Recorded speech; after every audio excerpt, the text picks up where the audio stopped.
All right, everyone, welcome back to Lakers Latest. I hope everyone had good Monday, as good as Monday can be. It's the worst day of the week. No one ever likes going on a Monday. But yeah, hope everyone had a good Monday. Hope got a good rest of the week plan. Hope work's going on well.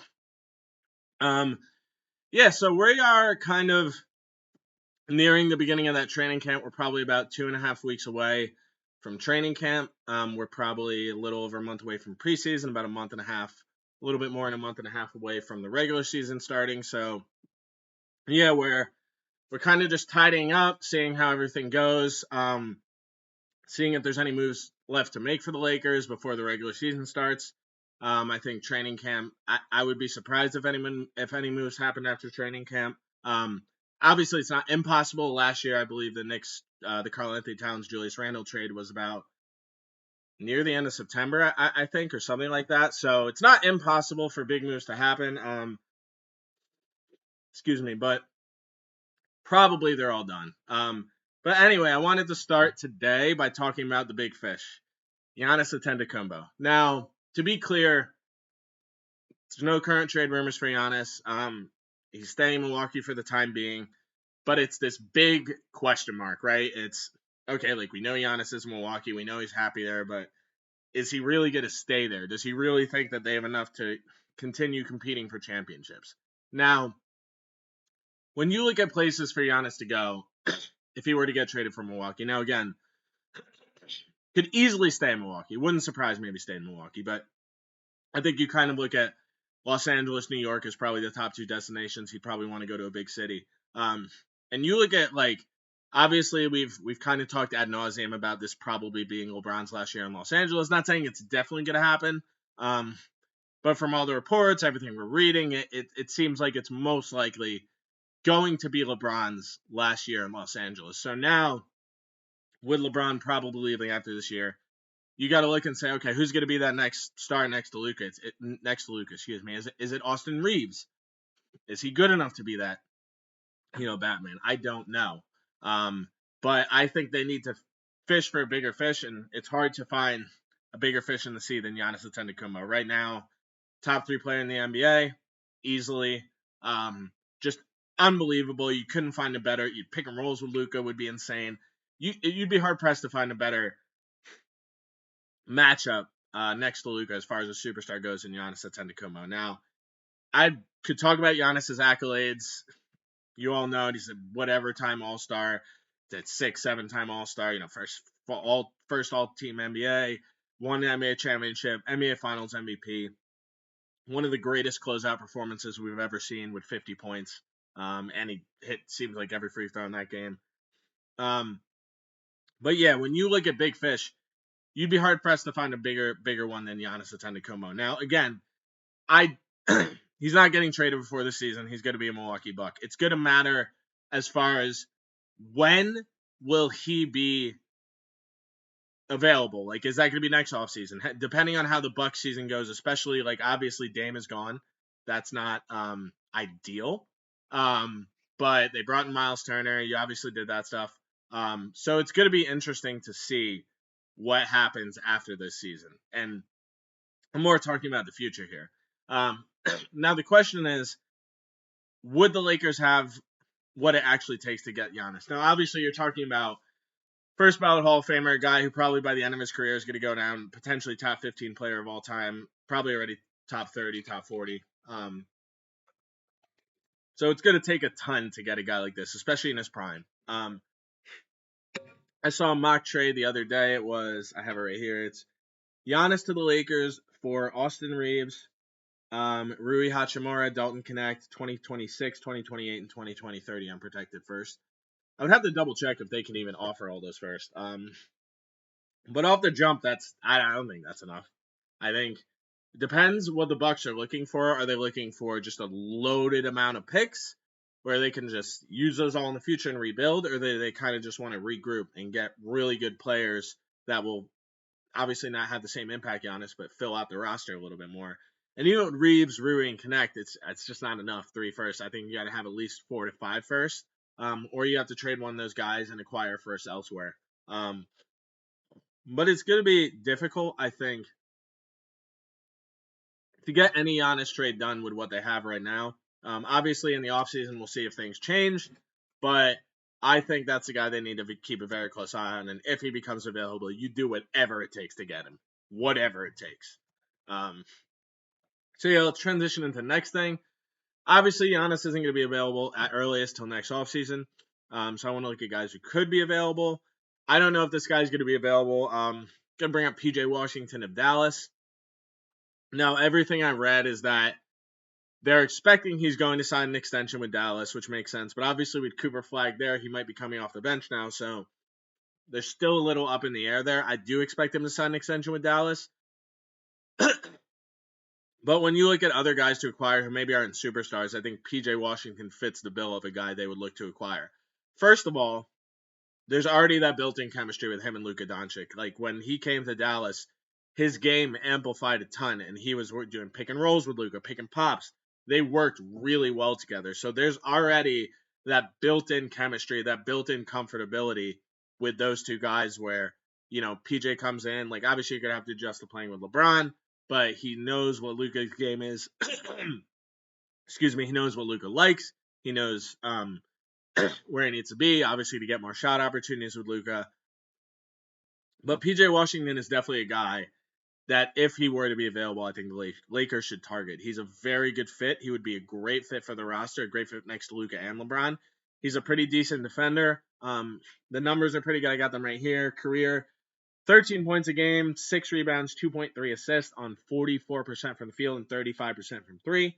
Last year specifically, which was the best year of his career, especially from an efficiency standpoint. 14.7 points, 7.8 rebounds. So last year definitely saw him get more rebounds and definitely become a better offensive rebounder, become more valuable there. 2.3 assists, which is basically in line with his career average. 45% from the field, 38% from three. Size-wise, fit-wise, that pre-existing chemistry with Luka, he would be a great fit for the roster. And I know I've talked about Wiggins or Drew Holiday, but it'll be interesting to see, actually, if a guy like, PJ Washington were to be available. And if he were to be available, would the Lakers go after him? If he were, I think they absolutely would need to. I think probably a little bit easier to acquire than a guy like Wiggins. But it'll be interesting to see. And I think the Lakers are going to have their fair share of guys that they're going to target in season, unless obviously they make a trade before the regular season begins. But PJ Washington, not just necessarily him, but that kind of player is the architect type player that I think they should really try to be focused on. Size, shooting, he's young, his best basketball is ahead of him. I think that he'd be a great fit for the team. Now, again, we never, as far as Nico Harrison goes, I don't think anyone knows what's going on in that guy's head. He obviously put together the craziest trade, and I don't want to say the craziest trade in NBA history, but probably the most shocking, at least that I can remember from my time watching the NBA, which is 25 plus years. You never know with Nico Harrison. You never know who's available. You never know who's not. But definitely PJ Washington, I think, is one to keep an eye on. So let's keep going with the fit of guys that I think the Lakers should target. Another guy is Aaron Nesmith. Obviously, this is a guy who was instrumental in the Pacers playoff run. Great shooter, really good defender, really good three-point shooter. Just a guy that every team needs. Obviously, the main moment of the playoffs for him and also for just in general was that game one versus the Knicks where he literally just turned into Steph Curry, turned into the greatest shooter of all time and had 5 threes in the final 2.5 minutes. He went 8 of 9 from three. It was insane. That was one of the craziest endings I've ever seen. But again, kind of in line with exactly the type of guys you want to target for the Lakers. He's younger, fantastic shooter, really good defender, decent rebounder, can pass some, but for the most part, it's going to be that shooting and defense, and he'd be a much elevated 3-and-D version of what they got in Jake LaRavia. He's way better, could start probably right out the gate, would be a good fit next to everyone they have. And on top of that, money-wise, super reasonable contract. He makes $11 million this season, $11 million next season. Very, very reasonable deal for a player of Aaron Nesmith's caliber, and I think that I'm not saying he's going to be available, but obviously the Pacers are going to have to make a decision on if they want to extend him. Halliburton's out all year, so the Pacers aren't really going to be going anywhere this year anyway without Halliburton. So is that something, if they have a letdown season, is that someone maybe they try and move at the deadline? I don't know, but he is a damn near perfect fit for the Lakers and everything they do in the type of architect of player they're looking for. Add another really strong wing defender, in which you already had Marcus Smart. Um, those are the type of guys I think the Lakers need to be targeting. And I think Rob, I'm sure, is doing his homework. At this point, I don't expect a big trade to happen before the season.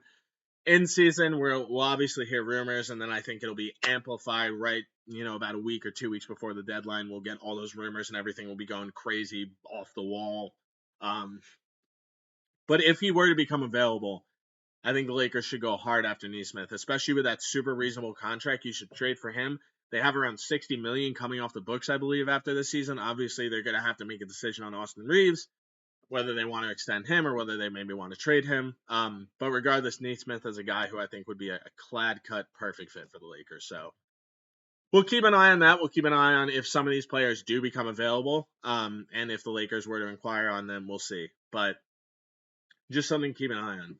All right, last thing on the docket today, definitely significantly smaller, but just the most recent news.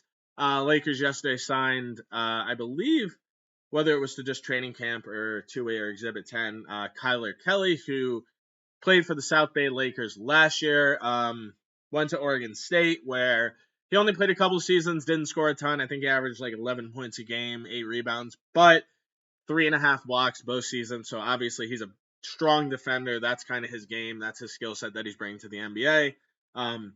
Played for the South Bay Lakers last year. He averaged 11 points a game, 7 rebounds, 2 blocks. So, there's some versatility there.